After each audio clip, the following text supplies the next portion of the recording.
মক্কা শরীফের মুসলমানেরাও ঈদে মিলাদুন্নবী উদযাপন করত। এইভাবে আমাদের জমানা পর্যন্ত চলে আসতেছে।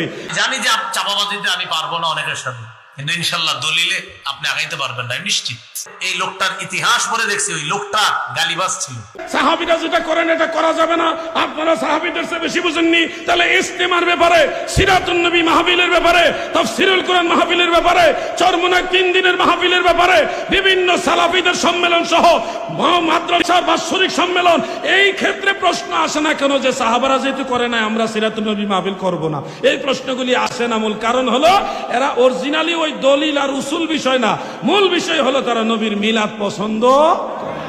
মুজতাহিদ পর্যায়ের আলেমরা, ইমামরা, মুমিন মুসলমানেরা তারা যদি কোনো বিষয়ের উপরে আমল করে থাকে কোনো ধরনের মতানৈক্য ছাড়া, তখন এটা শরীয়তে হুজ্জত হয়ে যায়। এটার বিরোধিতা করার আর কোনো সুযোগ থাকে না। মক্কা শরীফের মুসলমানেরাও ঈদে মিলাদুন্নবী উদযাপন করত। এটা আছে ইমাম আবুল খায়র ইবনে জাজারি রাহমাতুল্লাহ আলাইহির আরফুত তারিফ বি মাউলিদিশ শরীফ, সেই কিতাবের মধ্যে তিনি হাফেজুল হাদিস ছিলেন।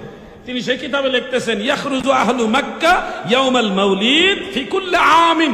মক্কাবাসী রবিউল আউয়ালের 12 তারিখে প্রতি বছর তারা ঘর থেকে বের হয়ে রাসূল পাকের মাউলুদ শরীফ, যেই ঘরে নবীজি শুভাগমন করেছে, ওই ঘরের আশেপাশে সবাই অবস্থান করতেন। এরপরে ওয়াইহতাফিলুনা বিযালিকা আ'যামু মিন ইহতিফালিহিম বিয়াউমিল ঈদ ওয়া কাযালিকা ইলা ইয়াউমিনা হাযা। মক্কার মুসলমানেরা, আরবের মুসলমানেরা সবাই দলে দলে ঈদে মিলাদুন নবীর দিনটাকে অন্য সকল ঈদের চেয়ে বড় ঈদ হিসেবে উদযাপন করত। মারহাবা বলে। এইভাবে আমাদের জমানা পর্যন্ত চলে আসতেছে।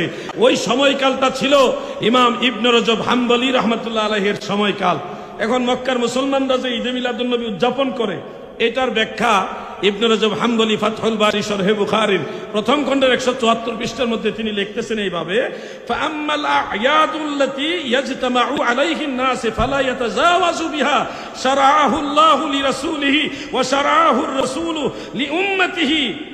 অর্থাৎ আল্লাহ রসুলের জন্য, রসুল সাল্লাল্লাহু আলাইহি সাল্লাম তার উম্মতের জন্য যে সমস্ত ঈদের বিধান দিয়েছেন, ওই ঈদের পরেও যেই ঈদগুলোর মধ্যে মুসলমানরা একত্রিত হয়, যে ঈদগুলোর মধ্যে মুসলমানরা একত্রিত হয়, এই ধরনের ঈদগুলি ওই ঈদের মানে ঈদুল ফিতর, ঈদুল আজহা, জুমার দিন, আরাফার দিন, আইয়ামে তাশরিকের দিন, এগুলির বিপরীত না, ওগুলির বিরুদ্ধে না, ওগুলি সীমা লঙ্ঘন করবে না। তা সত্য মুসলমানদের এই ঈদের দিনগুলি, ঈদে মিলাদুন নবী, এগুলি জায়েজ হবে। মারহাবা বলে। আপনি চাপার জোরে আমার দুইটা লাঠিটা দিয়ে মাইরা ভাগাই দিতে পারেন, তৎপর তুই ওহাবির বাচ্চা ওহাবি এরকম বলতে পারেন। এটা আপনার চাপার জোর আর শরীরের জোর, ইনশাল্লাহ দলিলের জোরে আপনি পারবেন না। এই হলো আমাদের অবস্থান, আমাদের হালাত হয়ে গেছে এরকম। চাপার জোর বেশি, তার দাপট বেশি। এই জন্য অনেকে দেখবেন দলিল দিয়ে কোনো বয়ান করার পরেও আমার ব্যাপারে এমন এমন ফতুয়া দেয়, অথচ এটা তো উচিত হয় নাই। কেন উচিত হয় নাই? কারণ আমি হয়তো চাপাবাজিতে এরকম আগায় নাই, এই জন্য হয়তো আপনি আমারে এরকম যে যা আবার ইচ্ছা মতো বলতে পারতেছেন। আপনি আমার একটা দলিল খণ্ডন করেন, আমি কোরআনের দলিল দিলাম, হাদিসের দলিল দিলাম, দলিলগুলো খণ্ডন করেন। দলিল খণ্ডন করে কিভাবে করে? অমুক যুগের অমুক বুজুর্গ এটা বলছে, এটা বলে দলিল খণ্ডন। কোরআনের দলিল খণ্ডন এরকম যদি বলে যে কোরআনের দলিল খণ্ডন অমুক এলাকার অমুক এটা বলছে, এটারে দলিল খণ্ডন কয়। কোরআনের হাদিসের দলিলে, কোরআন হাদিসের দলিলের বিরুদ্ধে কি কয়? আমার আব্বাই যে 20 বছর এটা করছে, এটা দলিল। কোরআন হাদিসের বিরুদ্ধে দলিলে বলে আমার দাদাই করছে, এটা 50 বছর, এটার দলিল। আপনারা যারা একটু সচেতন দেখবেন এরকমই হয়। যখন দেখবেন দলিলে পারে না, একদল গালাগালি শুরু করে। আমাদের বাইতুল কোরআনের খতিব সামনে যখন দলিলে পারে না, ওনারা পর্যন্ত গালি দিস। এশিয়া মহাদেশের শ্রেষ্ঠ আলেমদের একজন, তারে পর্যন্ত গালি বাজরা ছাড়ে না, গালি দিস। মজার ব্যাপার কি জানেন? বেদাতের 6 লাখ পৃথিবীতে হয়েছে, যার মাধ্যমে এই লোকটার ইতিহাস পড়ে দেখছি, ওই লোকটা গালিবাজ ছিল। লোকটা কি ছিল? ইবনে হাজার আসকালানী রহমতুল্লাহ তার ব্যাপারে লেখছে যে ওর মুখের ভাষা ছিল খারাপ। এজন্য ওর অনুসারী যারা বর্তমানে হয়, ওদের শেষ অস্ত্র গালি। এটা আন্দাজি ঠিক না, এটাও দলিলে ঠিক। মানে দলিলে পাওয়া যায় এরকম। বেদাত যারা ছড়াইছে দুনিয়াতে, ওদের একটা অভ্যাস ছিল, ওরা গালি দিত প্রচুর। বর্তমান যুগেও দেখবেন বেদাত করে যারা, ওদের সর্বশেষ অস্ত্র গালি।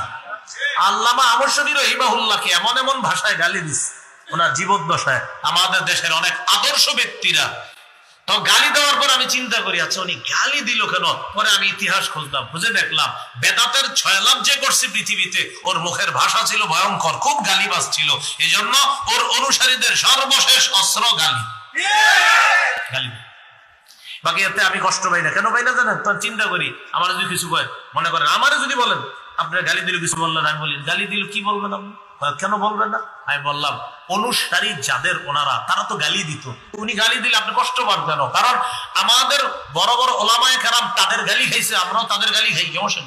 ওই বেদাতীদের গালি খাইছে ইবনে হাজার আসকালানী, ইমাম নববী ওই বেদাতীদের গালি খাইছে। তো এই যুগেও গালিবাজ থাকবে। তাহলে বলেন তো, দলিলে না পারার সর্বশেষ অস্ত্রের নাম কি? গালি। এটা মনে রাখবেন।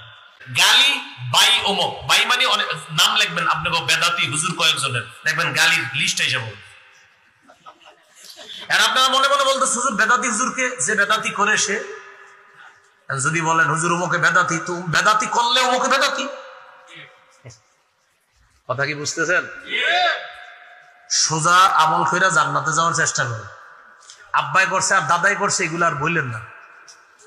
কথা কি বুঝে আসছে? নামাজ পড়েন, রোজা রাখেন, আল্লাহ টাকা পয়সা দিলে যাকাত দেন, আল্লাহ টাকা পয়সা দিলে হজ করেন, ইমানটা ঠিক রাখেন, এত ঝামেলায় যায় না, মরবেন নিরাপদে জান্নাতে প্রবেশ করবেন।